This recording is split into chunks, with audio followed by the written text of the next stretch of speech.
Hello, my friends. Welcome to the Rotoworld Football Podcast. My name is Josh Norris, here with these lovely gentlemen. We're all back together again. The family is back together. The people have waited. Ian Hartitz, John Daigle. Daigle, how are you? Well, you and I saw each other We just did. a few days ago. We did. For the wrap-up pod that people can listen to. But it's a new year. They should listen to that. They should. Great feedback on this very popular podcast. I didn't mean to be so mean to Max Crosby. I apologize. I'm glad you already started the episode in my that redemption direction. tour, yes. But yeah, we talked through all of the 20 non-playoff teams, gave good, one bad, the yin and the yang. Because, you know, we want to be balanced here. This is a very balanced show. Ian, how was your new year? How was your holiday? It was fun, Josh, and relaxing. But now I got the energy recharged. Good. And it's playoff football time, man. Let's It go. is. Only 4 games this weekend. Let's probably not waste any time. I mean, this is a episode where we want to dive deep into all the matchups, all of the players who could perform and be the, you know, added edge for each of these individual teams. We're going to go deep in each of these 4 games. Let's start off in the order. Why not do it that way? That makes sense, in the order that they're going to be on your television screens. Let's start off with the Buffalo Bills at the Houston Texans. Texans are 2.5-point favorites in this game. It's a 42.5 total. Obviously, I believe this is the 4 and the 5 seeds. These two teams, I found this interesting, Daigle, have the lowest point differential among all AFC playoff teams. The Texans are -7 for the season, and the Bills are plus 55 for the year. How do you feel like this game is going to play out? And the Texans have the worst DVOA of all of the playoff teams, and that's why I am concerned extremely, especially if they don't get Will Fuller on the field. As we know, this offense, Ian and I have talked about this off the show, this offense breaks without Will Fuller. Deshaun Watson, 7 yards per attempt and a 7.4 ADOT when Fuller has been off the field this week. It looks like Levi Wallace, who was a true shutdown corner in his last 6 weeks before injury. What are you shaking your head about Levi Wallace for? No. I just love when Southern Daigle emerges. when you just have these random words and names. Levi? And it brings me back home. I mean, I'm not from Texas, but it's Levi Wallace. Levi Wallace. Well, Levi Wallace, let me tell you something about him, because 13 catches on 23 targets the last 6 weeks, a true shutdown corner with 2 picks, and now he's going to be back most likely with Will Fuller. Who knows what's going to happen there? Really quickly, remember, Will Fuller was practiced in full for 2 weeks and then played against the Colts in a must-win game. But he was limited before his Week 16 contest and then came off because he was limited in practice. So, Ian, when Will Fuller plays in the 9 full games he did this year, in those games the Texans were 7-2. They averaged 26 points, 380 yards of offense. Games he missed or left early, they averaged just under 22 points, 344 yards of offense. Is it as simple as if he plays, the Texans have a chance? If he doesn't, they have 0 chance? I wouldn't say 0 chance as long as, you know, they got the better quarterback under center, I think. But no, those splits are not just this year. Like, we've seen the same exact thing play out the last 2 years when Fuller has been out. And we were talking about this on our building blocks show. Like, Deshaun Watson's efficiency obviously drops a lot. His touchdown rate, yards per attempt without Fuller. But even DeAndre Hopkins scores fewer fantasy points per game when Fuller is out of the lineup versus in. He gets way more targets when he's out. They force feed him the ball. But just in terms of PPR, he's not as efficient. He doesn't get the same touchdowns. There's not the same ceiling on the offense. I absolutely love the Bills, like even the money line to me, because I think, all right, Deshaun Watson over Josh Allen, yes. I don't think anyone wants to argue that. We'll give the Texans wide receivers the edge, especially if Fuller plays and, you know, Hopkins, consensus top talent. We'll give them those 2 position groups. Other than that, I think the Bills are better at everything. I want to focus one more time on the Texans offense, though, because this year Nuke Hopkins kind of morphed into Michael Thomas in some ways. Like, it was a lot of underneath stuff. And quickly, an injury note. Right before we record this podcast, Bill O'Brien said that Will Fuller is a game-time decision. So, again, that leaves us 0 clarity. They do get J.J. Watt back defensively, coming back from that pectoral injury where he missed, I think, at least half the season. But we know that DeAndre Hopkins, almost certainly when he lines up on the outside, is going to go opposite Trey White. And Trey White's one of the best cornerbacks in all of the NFL. So, I mean, simply, though, if they do want to isolate DeAndre Hopkins, if they do want to scheme him open, they can just move him to the slot.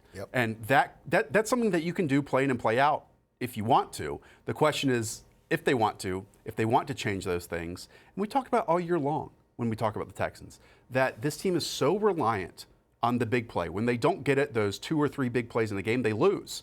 Well, I believe the Bills have only allowed 1 touchdown of completions of 15-plus yards this season. So this Bills defense, Daigle, is extremely sound, extremely well coached, and they've been super consistent with even better personnel this year than they were last year. And for their 5 losses, excluding that Week 17 game that backups ran, were by 1 score. Like, they've been competitive in basically every single game except for that blowout versus the Eagles that the Eagles somehow won 31-13. Beyond that, though, this is just a well-coached, very good team that, as Ian said, I also believe they're better in every aspect. And a slight changing of the guard we saw in Week 16. Remember, Devin Singletary played all but 2 snaps. He overtook Frank Gore for a season-high 96% of their snaps from the backfield. And I think we get that immediately in this game. I actually don't think Frank Gore would come in on inside the 10. I think this is now Devin Singletary's backfield. Yeah, I mean, it might be Singletary, but the thing is Singletary Josh getting Allen's the ball backfield inside the too. 10, Yeah, or is he that's right. blocking for Josh Allen? The one hidden factor here that I think we could see, especially in DFS, make some noise, and if you're into playoff fantasy, as I know Daigle's got a awesome top 50 column ever to check out, but Carlos Hyde. Like, when they are in an okay game script, they try to feed him the ball 20-plus times a game. And we've seen when teams have success on this Bills defense, it's not battling Tre'Davious White, it's not battling Levi Wallace, it's run the ball at them. Nick Chubb, Adrian Peterson, Saquon Barkley all went over 100 yards. Jordan Howard, Sony Michel, Derrick Henry, Miles Sanders, Zeke all had very efficient games. Like, it's not, they've consistently yielded a bunch on the ground. I mean, I think they're 5th in DVOA against the pass, 18th against the run. Now, the correlation between pass DVOA and overall DVOA is much stronger than run DVOA. Like, we see the truly good defenses are good against the pass. Like, you can always add more defenders for the run. But I think there's a scenario where this game ends up flowing through Carlos Hyde, and they might need to do that if Fuller's out. That would surprise me if we think back on this game on Monday when we're going to review all these games, and we say the reason that the Texans won is because Carlos Hyde went over 125 yards. It wouldn't be shocking, though, because we know this is Carlos Hyde's backfield. Like, Duke Johnson got 9 touches against, as I turned my sound off on the pod. That's a good sign. Duke Johnson got 9 touches in Week 17 with A.J. McCarron under center. They don't value Duke Johnson whatsoever. So this is going to be 20 carries Carlos Hyde if it's competitive game script. The question is if it's competitive game script. Bill O'Brien just constantly subtweeting Ian Hartitz over here. We haven't spent any time really talking about this Buffalo Bills offense. And in some ways, hopefully this makes sense. They're like consistently inconsistent, but it works. Because that's just who they know their identity. They know who they are and how they win games. And so much of that is lately in the last 6 weeks, Devin Singletary, who's averaged 19.5 touches per game in those final 6 games and 92 yards total. But you have Josh Allen, who for entire quarters can look like he shouldn't be running an NFL team at times. They don't consistently get first downs. They don't consistently hit chunk yardage in ways that other quarterbacks do across the league. But because of how consistent this defense is, it seems like with Brian Daboll, John Brown, Cole Beasley, and Josh Allen and company, they know that if they put together 1 or 2 or 3 drives across a game, they can win those contests. Yeah. And so much of it is not necessarily through the air, because we know how bad Josh Allen is efficiently throwing the football down the field consistently. But so much of it is just him running the ball and creating nothing or something out of nothing, because he's a pedal to the floor player and he just thrives in chaos. Yeah, and it's a good point bringing up Allen's downfield consistency, because I think we think of this guy, he can throw the ball over mountains. I mean, limitless arm strength, but the only quarterbacks that have averaged fewer yards per attempt on deep ball attempts are Dwayne Haskins, Kyle Allen, and Mason Rudolph. Like, awful list to be involved with, but he does take those chances. He can run. Defenses have to guard every inch of the field when Josh Allen's at quarterback, for better or for worse. And like you said, he makes a few plays a game, and it's going to come down to, can they hold this Houston offense in check? Because I don't think they're going to win a shootout with Houston, but if they can, limit Watson, Fuller's not in there, I think Buffalo can run away with this game. The X factor is J.J. Watt as well, who was first in pressures before injury. How many snaps he's going to play, though, we don't know, and how healthy he'll be 2 months into a torn pec, 2 months after a torn pec, when that's usually a 3 to 4 month recovery timetable. It sounds painful. Yeah. I use some negative words when talking about Josh Allen. I feel like I need to restate this every time we do discuss him. I really enjoy watching him. I mean, he's an entertaining player. It's a roller coaster. And, I mean, this speaks to it, okay? Josh Allen accounted for 85% of Buffalo Bills' offensive touchdowns this season. That's the highest of any quarterback in the league, the highest rate. So they live and die by him. They win and lose by him. If he has bad games like he has against the Patriots at times this season, other top defenses, then they're going to lose. But this Texans defense, even if J.J. Watt comes back, nothing to fear at all. And so it would not be totally surprising, even on the road, if this ends up being one of Josh Allen's breakout performances, his best performances of the season. He's the only quarterback, I think, this year that has started 8 or more games to not throw for over 300 yards in a contest. I'm relying, and this is dangerous, I'm banking on Josh Allen playing really good football this weekend on Saturday. Yeah, like he has a high ceiling, has a low floor. I mean, this is what he's shown us over these 2 seasons. We said on the podcast like a month ago that when he's on, like he's a good enough quarterback to lead a team to the Super Bowl. Joe Flacco did it. Josh Allen can do that if he's on. The question is, will he be on? Rumor has it we also have to pick these games. Let's do that. Okay, so we can do the total, we can do the under, we can do team totals, we can do the spread. I'll start with points because Five Dimes initially opened this at 3.5. The Bills getting 3.5 within 2 minutes. Not kidding. Pounded down to 3, has since dropped to 2.5, and that's rightfully so. The only credit the Texans deserve in this game is home field advantage. And what is home field advantage at NRG Stadium? Like, what does it even matter? So shots fired. You can say that it's a Texan. I'm taking the points. I'm taking the money line, which I have already. I got Bills at 3 personally. So I like the Bills a lot in this game. I was about to say I don't even. Yeah, you don't take your points. You can take the odds in the money line. Okay, I like that. And that means just the whole team's going to let us down. Quickly, just want to shout out Brian Daigle. 25 carries. Brian Daigle, as an offensive coordinator, has really, since that second half of last season when Josh Allen returned from injury, Daigle has created the identity of this team around him offensively, for better or for worse. And we see so many offensive coordinators get frustrated with their quarterbacks that aren't perfect across the league. It doesn't seem like Daigle is ever like that with Allen, and I think that speaks to a major credit of his. All right, let's move on. Next game on Saturday is the Tennessee Titans traveling to the New England Patriots. A total of 43.5 in this game. The Patriots are 4.5-point favorites. Ian, we know that the Patriots are coming off that awful loss in Week 17 to the Miami Dolphins. Thus, because of that loss, they are playing this weekend and don't have a bye into round 2. That's major. That's a significant change in the mindset of a team. You also have the Titans that since Marcus Mariota was benched, Ryan Tannehill came in, have been one of the best offenses in the NFL. Yet they're only expected to get 19.5 points in this game. So here's my thing with this matchup. The Titans, if they play as well as they've been playing once Tannehill came under center, they can absolutely win this game. And we have not seen this Patriots offense really take a step all season towards becoming even an above average unit. I mean, they've been average to bad pretty much the whole year. I just think this is where this magical season that Tannehill has, it would make all the sense in the world if in Foxborough, in the playoffs, is where it stops. Patriots defense, I know we've seen, Watson, Mahomes, some of these, Lamar Jackson, some of the truly great quarterbacks in the league have given them some fits. I'm just a little hesitant in thinking that Tannehill is going to walk in and do that. You sent out you tweeted out a good stat earlier, Josh, how A.J. Brown, Derrick Henry, Jonnu Smith are all top 2 at their position in yards after the catch. Some of that scheme, some of that's those guys just being beasts and incredibly hard to tackle. Now they got Patriots defense that I believe is top 3 in fewest missed tackles on the season. Belichick, he takes away the opponent's number 1 weapon. We've heard that year in year out. If that holds true and Derrick Henry's not a factor, Tannehill's gonna have to win this game against one of the league's best secondaries, and I'm not so sure he can do it. Wow.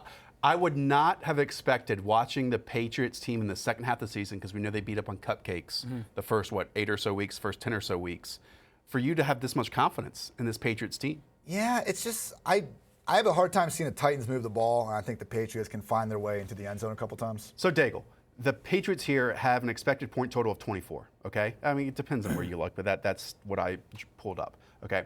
So here are the point totals for the Patriots since their first game of November. 20, 17, 13, 22, 16, 34, 24, 24. Only one of those games of their last 8 have they scored more than 24 points. So how much confidence do you have in this Patriots offense? And your answer should be none. I actually have quite a bit of confidence in what is going on and the passing offense in this one particular game. This one. I feel like we all have completely flipped roles, because 8 weeks ago, I was the one saying the Patriots are going to get it right. They're going to fix this. This happens to them all season long. Tom Brady's not playing that bad, people are saying. Yet I'm sitting here, the one that is pessimistic about this Patriots team. I just don't think this Titans secondary, which is their weakest part of their team by far, and yes, Dory Jackson's coming back for them, but I don't think they've been tested at all since Tannehill's been under center, really. Drew Brees came closest, and that was an outdoors game, but even Drew Brees was efficient outdoors for 267 yards and 3 touchdowns because they got ahead and they needed to throw, yes. But that was a really good performance for Drew Brees outdoors on the road. It is Tom Brady. I understand. We've mentioned his yards per attempt. We've mentioned everything here. The Patriots offense has struggled. I think getting N'Keal Harry involved more, I expect him to play a season-high rate and snaps and routes run. Maybe even play over Sanu. Sure, but, like, Rex Burkhead Harry can play. More. Harry can play, Sanu can play. But right now they're not playing well. And that's important. Like, Harry's not playing well at all. And neither is Sanu. After that deal for a second-round pick, he's been abysmal outside like that first game. I know, he's been terrible. So it doesn't matter if these guys are playing more, if they can try to do more or whatever. The point is, no one on this Patriots offense is playing good football. Basically, no one. I know. Other than Julian Edelman, who's been injured. No, that's why it's tough to say. But I still, dude, so Edelman on Thursday, when I start getting argumentative, that's when I usually use the word dude. It's like, okay, let's break this down slowly for everyone when I say dude. So, dude, Edelman on Thursday at least said that he's coming back he's slowly getting healthier. And yes, we've seen him struggle the past 3 weeks because he's been obviously banged up, like obviously injured, multiple injuries. But still getting Burkhead back involved in the passing game. I really like Brady. I really like Brady in this game. There's almost like no reason for it, but I swear to you, I like the Patriots offense in this game. I don't like, and what's funny is I don't really like Michele that much. Like, Michelle's still going to get, 18 to 22 carries, but I can't trust him against the Titans front seven. I can trust Brady. I really believe that. All right, I have something different to talk about than the Patriots offense, and that's how they're going to approach A.J. Brown and these guys. Let's talk about this. I don't think Gilmore shadows Brown. I think, and look, this is what I'm basing it on. Josh looked at me like I was freaking crazy. This game's getting wild, I know. Freaking Twilight Zone in here right now. Look, when the Patriots play the Chiefs, they respect Sammy Watkins. I know a lot of people that play fantasy football do not. They do. When the Patriots have played the Chiefs, they put Gilmore on Watkins with no safety help, and they've bracketed Tyreek Hill with a cornerback and safety help over the top every time. I think that's what they do here with A.J. Brown. Give him the Tyreek Hill treatment. Obviously, Brown's the more explosive player. After the catch, gotta get in the ground. 2 defenders on him, and then 1 on Corey Davis, who I know everyone that plays fantasy football is also laughing at the Patriots would care that much about Corey Davis, who has absolutely killed the Patriots the last 2 times they played. Corey Davis, 3 touchdowns on a 100-yard game. Last time they played in the playoffs, he found the end zone twice. So I think, they do respect both these wide receivers. There's really no one else in the offense for them to worry about too much other than Jonnu and obviously Derrick Henry in the run game. That's a whole separate issue. So can Brown overcome it? We'll see. Patriots defense really was historic this year. They allowed the fewest points in a season since the 2008 Steelers. Again, though, I think not padded necessarily is the right word, but that was helped so much by their schedule into week 8, into week 10. Just this Titans offense, since week 7 on, it's been incredible. They scored a touchdown on basically 36% of their possessions, which trailed only the Ravens over that span. Credit to Rich Rebar for that stat. You talk about how taking away a weapon is a cliche, and how this Titans team might have Ryan Tannehill, and we have seasons of Ryan Tannehill, and not just the small sample size from week 7 on. But what the Titans do have are these individual playmakers. We mentioned Jonnu Smith, who's second among tight ends in yards after the catch. Which Belichick talked up. Belichick talked up because he respects him, yes. A.J. Brown, second among all wide receivers in yards after the catch. Derrick Henry, second among all running backs in yards after contact. So while scheming players open, and credit to Arthur Brown, who got some slack early in the season. Well, that was Marcus Mariota's fault. Now that Ryan Tannehill is in the fold, he's been a great play caller. Credit to him to be able to create separation, but Tannehill's also hitting covered receivers. And you have these playmakers who, after the catch and after contact, are creating yards on their own. It's a recipe for success right now. I don't want this Titans train to end. It's too enjoyable. It's too entertaining. It's fun. I'm glad they got into the postseason over some of the other options we had. And unless we see, a totally new Patriots offense, which I think we would have seen that in week 17 if we were going to see something different. Sure. Then I don't know how this Patriots team scores 24 points in this game unless they get defensive touchdowns. How about this, though? Ryan Tannehill hasn't played a good defense yet. Okay. And he hasn't started a playoff game, and Isn't it's that now a little bit road concerning? playoff game as well. Like, look, they got shut out by the Broncos in Week 6, and they played Chargers, Buccaneers, Panthers, Chiefs, Jaguars, Colts, Raiders, Texans twice, and Saints. I would say the Chiefs' pass defense is quite good. Okay, fine. But even the Chiefs and Saints games, yeah, they kind of got into a little shootout happy thing. I'm not willing to believe yet. I'm not going to crown Ryan Tannehill and put him among the league's top 5 quarterbacks like he's been playing as one. I think this is where, train stops. So we know, just like the Bills game, the receivers, it's going to come down to them beating man coverage, as the Patriots will do. Tannehill, top 5 passer rating against the blitz. The Patriots blitzed at a top 6 rate this year. Having said that, as we know, it's still going to come down. You have to beat Jonathan Jones, and you have to beat Stephon Gilmore. You have to beat everyone one-on-one. So the question is, can A.J. Brown do that? Can Corey Davis do that on the other side?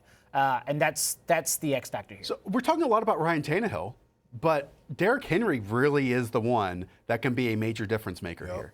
You guys kind of sound Patriots have been confident susceptible against the run. where the Patriots are going to keep him under 100 yards. The problem with Henry, so much of his game is built on these big plays, and the Patriots, for better or worse, they do limit the big plays. They kind of force you, I think, for the most part, to drive down the field and try. Even it's not like the Ravens were just continuously just ripping off monster play after monster play. I just have a hard time believing the Titans can play at this elite level, play after play after play. They live on big plays, and if you can kind of limit that, we'll see what happens. Yeah, Derrick Henry is just such a closer at that running back spot.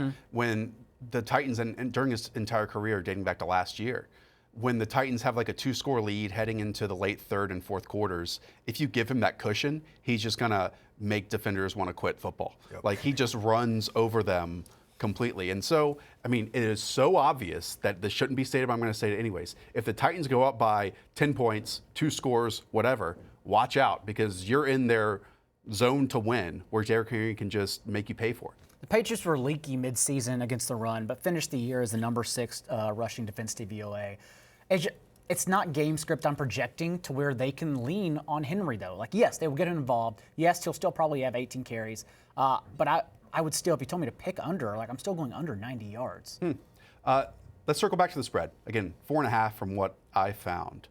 It sounds like both of you feel that the Patriots cover that.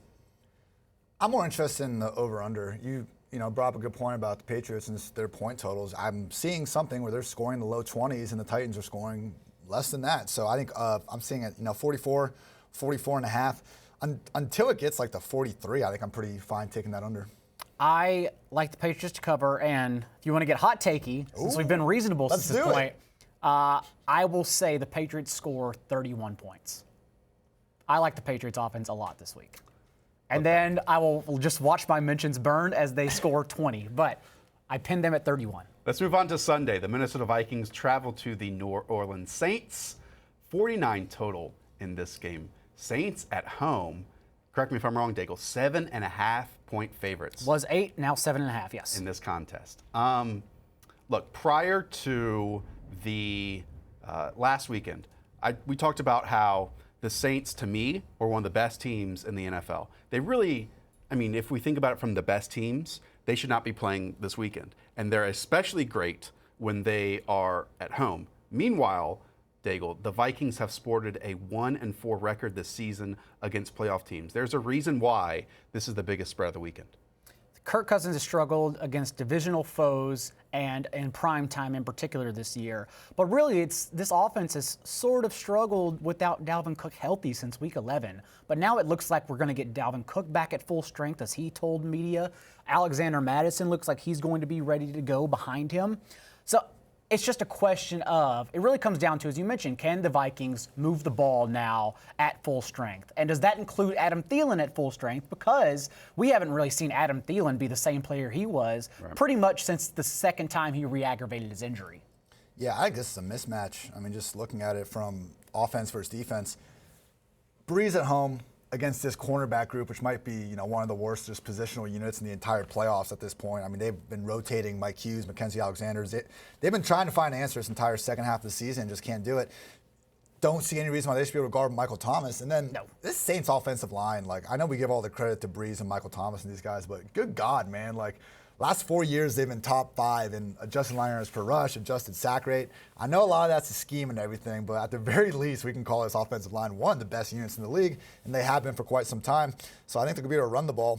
You go on the Vikings offense, Carlos Hyde had like 85 yards in week 1 against this Saints defense. No one has surpassed that. Like, no one's gotten 100 yards. We've seen Zeke and guys like that just get stuffed. And then will the Vikings throw the ball enough to take advantage of a banged-up Saints secondary? I don't know. Stephon Diggs is probably going to get that Marshawn Lattimore treatment, and we'll see how healthy Adam Thielen is. There's just so many more questions on the Vikings side of the ball, I think, than the Saints. Yeah, the Saints just dealt with injuries extremely well this season, and they had a lot of them along that offensive line. Andrews Pete missed time. I believe Larry Warford missed a little bit of time. Lattimore missed a game. Teron Armstead missed some time.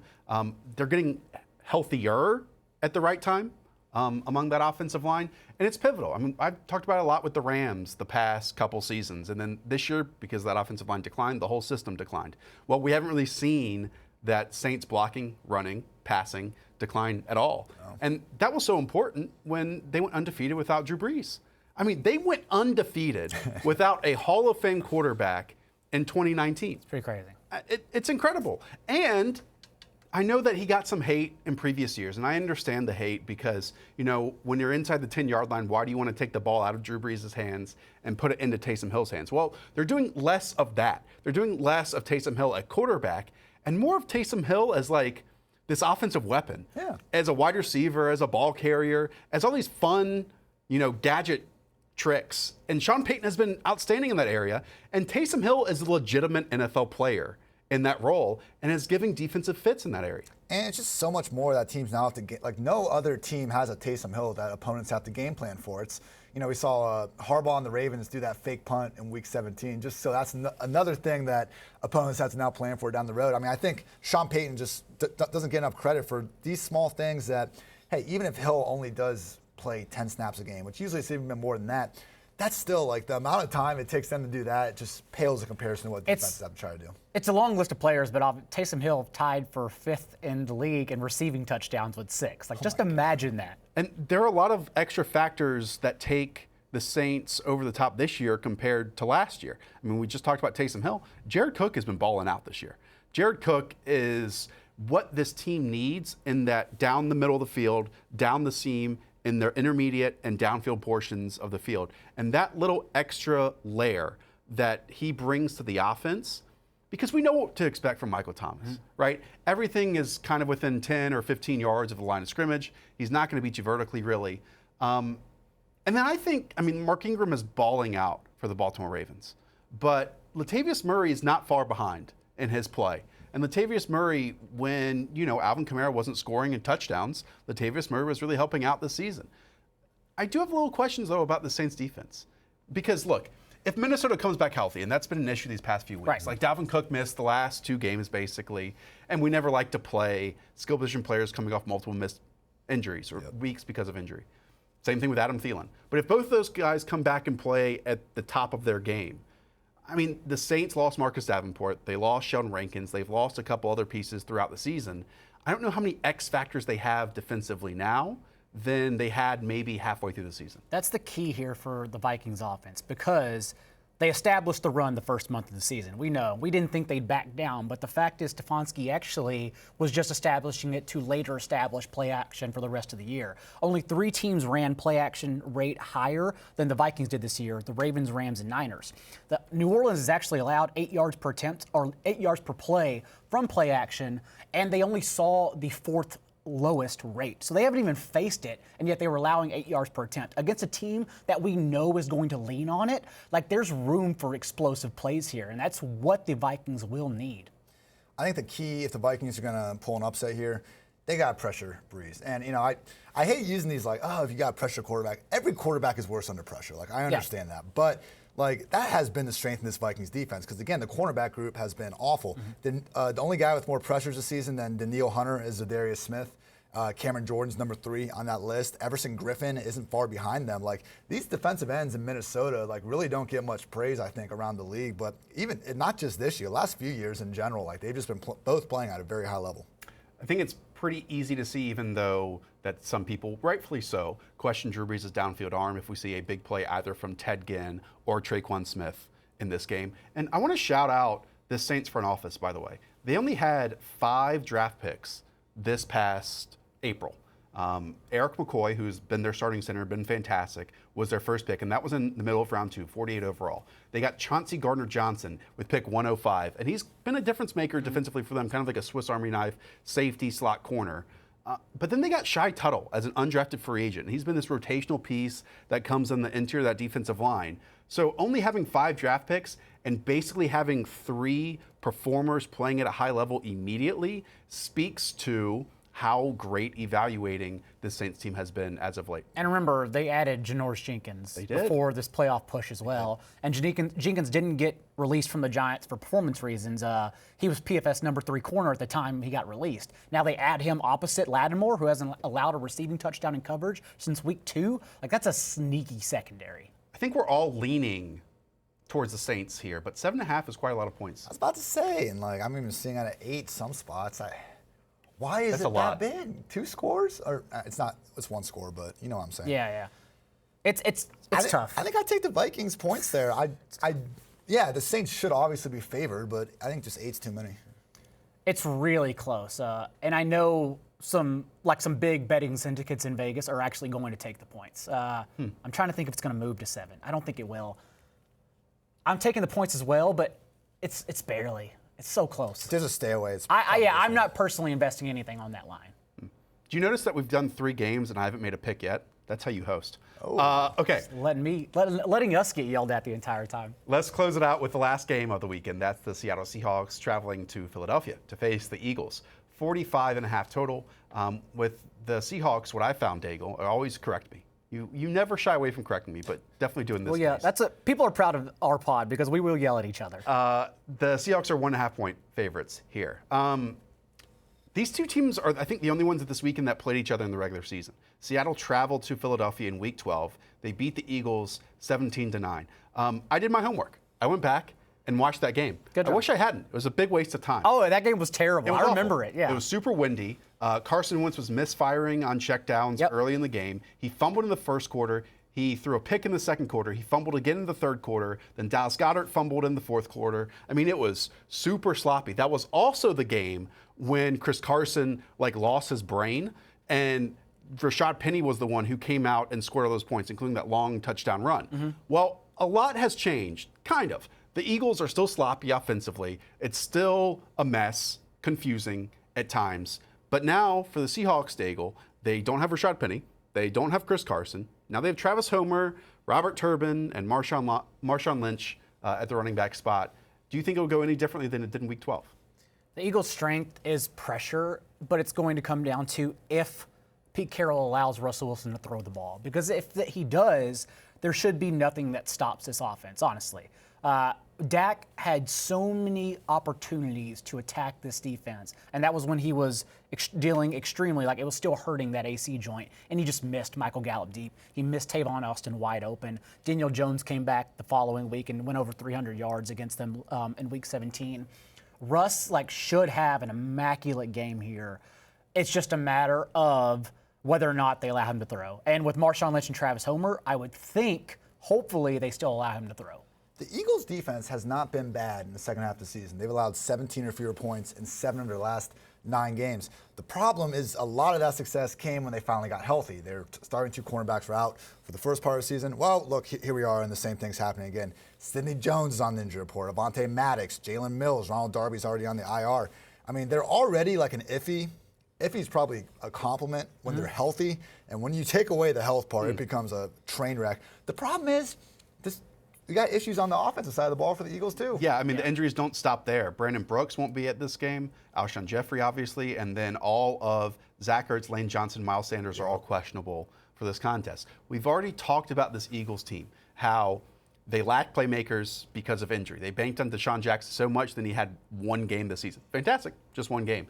So recently, it's been the Carson Wentz show. He's attempted at least 40 passes in each of the past 7 games. And for many of those games, many of those contests, they were ugly, it was broken, but he willed them over the line and to the finish line because of these just beautiful throws that a lot of the quarterbacks in the league can't make. But Daigle, is it possible, because we're here in the playoffs, and it's not like Seattle's been convincing at all this season, especially in the second half, but is it to the point where the Eagles are just too banged up to even compete in this game? For me, nothing has changed as long as Miles Sanders is on the field. And we don't know. Through Thursday, he hasn't practiced at all. Right. It's not looking good. He does have until Sunday night to get healthy. But if they lose Miles Sanders, that's someone who, as we know, to start the year behind Jordan Howard, was limited in the passing game, but still explosive. But since week 12, he's averaged 5 targets per game because he's an integral part of this offense. If they are down to literally just Boston Scott and then Jordan Howard, who only got 1 snap last week, you can't trust that offense. Like, Greg Ward is doing the best he can. For the hand he's been dealt, he's doing just fine for this offense. But when you're down to Greg Ward, Boston Scott, Jordan Howard, Josh Perkins, and Dallas Goedert, what can you really expect? Like, at that point, it's just cutting ties, and it's like, okay, this is done. And that's the problem. I mean, Wentz has played very nice in spurts. He's played well, yeah. With that said, I mean, you look at they put up points against the Giants, the Redskins, and the Dolphins. Other than that, they haven't cleared 24 points since Week 8. I mean, I just think it's partially a little bit this weak NFC East schedule has helped Wentz play a little bit. And it's not an indictment on Wentz. We just listed all these injuries they're dealing with. I don't even know if we mentioned Deshaun Jackson. Like, just, you know, the things that he did for that offense in 1 week were evident. I mean, just they need a field stretcher so bad. They do. And they barely even have a competent wide receiver to line up there. So, bunch of questions there. They crave explosion, you know, and even the players who are probably, and this isn't, you know, a complete diss on them, but probably fringe NFL talents, and Greg Ward and someone like Boston Scott, whenever they get the ball in their hands, they are the most explosive player on the team. Miles Sanders, obviously, too. Yeah. But Boston Scott handled a career-high 23 touches last week for 138 yards and scored all 3 of their touchdowns. Yeah, it's insane what they're doing. And, like, they deserve credit because they've bucked this entire injury report list, and, like, they're doing something with their offense. It's just, when does this end? And I would imagine it ends in the playoffs when you can't be. But is Seattle individually talented enough? You know, like, Jadeveon Clowney has missed some time. Right? They've got good linebackers in Bobby Wagner and KJ Wright and Michael Kendricks. You know, Shaquille Griffin is a solid corner. Quandre Diggs when he came in. But they've been injured, too. And, like, they don't have, among, like, the pass rushers up front that can consistently be there, play in and play out, series in and series out. So it could be a situation where Carson Wentz is able to sit back there despite all of these issues and have players run around for 3.5 seconds. And no matter what the talent level is for your wide receivers in that area, as long as they catch the football, they'll probably catch some passes. It's just everything on the Philly offense has been hard all season. Finally, they got in some run game explosiveness with Scott and Sanders last few weeks, but they're 23rd in explosive pass play rate. I mean, that's easily the lowest mark among remaining teams in the playoffs. You know, you want to create big plays, and they haven't been able to do it. I mean, it got so bad that last week, Josh Perkins for Zach Ertz, who's also coming in this one banged up, doesn't look like he'll play. He played 58 snaps. They had to play him 33 snaps in the slot or out wide as a receiver because that's what they're down to. They don't have a choice. What is going on with J.J. Arcega-Whiteside? Like, maybe he's just not. I guess. Like, is that the? Maybe he's just not it. Like, I don't want to write someone's career it's his rookie off. Year. Yeah, he was so talented in the preseason too. Yeah, it's having a tough time. No, he's been very bad. Yeah, it's just shocking. He's been very bad. Someone that, you know, thrived on contested catches, looked great. He's literally just not out there. Like, he's out there, but he's just running Can't trust sprints. him. Yeah. Can't trust him. Josh Perkins worked ahead of him last week. Yeah, like, Josh Perkins. It's bonkers. To circle back here, Daigle, you opened this conversation by mentioning that Pete Carroll probably doesn't want to put on the pass protection of his offensive line and asking Russell Wilson to throw the football. Well, I mean, that's always been his mindset, basically. Hey, we want to build this offense around the running game. And look, yeah, Chris Carson had some trouble this year with fumbles, but he's a super talented running back. He creates yards on his own. He breaks tackles. And I mentioned when these two teams played in Week 12, Rashad Penny had a fantastic game, created yards on his own. We go back and watch this previous weekend against the San Francisco 49ers. And yes, they were like a half yard away from winning that game. But you had Travis Homer out there, and he looked like easily the best back on the Seattle team. In fact, when Marshawn Lynch was in there, it was kind of like fan servicey. It was like Chewbacca getting a medal at the end of a movie. It was fan service. I was going to say the same thing. I love the Marshawn Lynch story. I think it's awesome. I think it happened at a time the team needed that energy. Having said that, he looked like a guy who was chugging beer in the Oakland parking lot a week before because that's what he was doing. Right. Like, he looked sloppy and slow. Travis Homer was explosive coming out of the draft. Travis Homer looked explosive in that game, and more importantly, ran 30 routes, handled every single running back target because they need him doing that. And he's now a part of the offense, and I expect him to be involved this week. The problem is, real quick, we just can't assume that they're going to throw the ball because look what happened last year. Exactly. No, I don't think there's a way to project it. Like, we can't even say that. Like the Cowboys game last year was ridiculous. Russell Wilson was doing whatever he wanted when he over 10 yards in attempt, and they ran themselves out of the playoffs. So when we talked about heading into the weekend, where San Francisco, Kyle Shanahan is just this genius play caller, that he can create separation and manufacture touches for anyone, right? I'm not going to say that right now Doug Peterson is that. I think this team has really missed people like Flip who leave and go to other coaching opportunities. It just hasn't worked, and the playmakers are because of that for a reason. But Seattle has good pass catchers. Jacob Hollister is a solid pass-catching tight end. You have DK Metcalf, who's a freak athlete, sometimes glued to the left side, but he has progressed at times this year. Maybe that development has stopped right now during his rookie year. That's fine. You also have Tyler Lockett in the slot. And there have been stretches where neither of those players get 4 or 5 targets. That's concerning. You should be able to, as a professional, get paid offensive coordinator to manufacture touches for your playmakers whenever you want to. And it seems like Seattle is unable to do that whenever they want to. That's why the Titans have been so fun to watch. Yeah. Can't get A.J. Brown the ball, put him at running back. Like the fact, the thing that had us so excited about Tyler Lockett this year was we already knew he had the downfield stuff. We knew he could make the most out of limited opportunities. And it was like, okay, now he's their slot receiver. Why should he not get peppered with 8-10 targets per game? He was, for the most part, in the first 2 months of the season, but particularly once he got once he got sick and injured and came back, it's just this whole offense has kind of been a disjointed mess. We talk about the Niners being run first, but the Niners do it intelligently. Seattle has the second highest run rate in neutral gain script when they're within one score because that's just what they do. That's their identity. And it's not as it's efficient either. That's what they do, and that's what they're going to do. We're through 17 weeks, 16 games. I feel like for the other 6 teams playing this weekend, I know who they are. I still have zero read on either of these teams heading to the weekend. I have zero confidence in predicting what any of them could do. It could be this weekend. Like I still think no matter what, I will side with Russell Wilson throwing to Tyler Lockett and throwing to DK Metcalf if everything goes poorly. But can I easily see Carson Wentz, this defensive line, at home, shutting down a Seattle Seahawks offense for 2 or 3 quarters? Yes, I could see that as well. That's why I still lean the Seahawks. Okay. And despite the injuries, I still think I don't respect, and this could be wrong, I still don't personally respect Seahawks defense. And I know they're getting healthier, but I don't think there's enough there to be concerned about. Jadeveon Clowney coming in, and if Lane Johnson's out, that is worrisome for sure. But I still like the Seahawks to put up points and win this matchup handily. If the Eagles just had like 2 or 3 even of these guys that are just key contributors banged up, if they were in, maybe. But yeah, give me Russell Wilson. Imagine if they lose Sanders. Like, Sanders so important, man. Before we leave, I did not prepare y'all for this. Oh, God. So I'm going to put you in a difficult spot. Great. Look, we still should mention the 4 teams that are not playing this weekend. I don't want you to go and break down each one, but I'm going to list them. I just want you to rank them with the level of confidence you have for the playoffs. Does that make sense? Yeah. One more time. Missed it. Green Bay Packers, San Francisco 49ers, Kansas City Chiefs, Baltimore Ravens. How would you rank them from 1 to 4, the 4 teams that have a bye?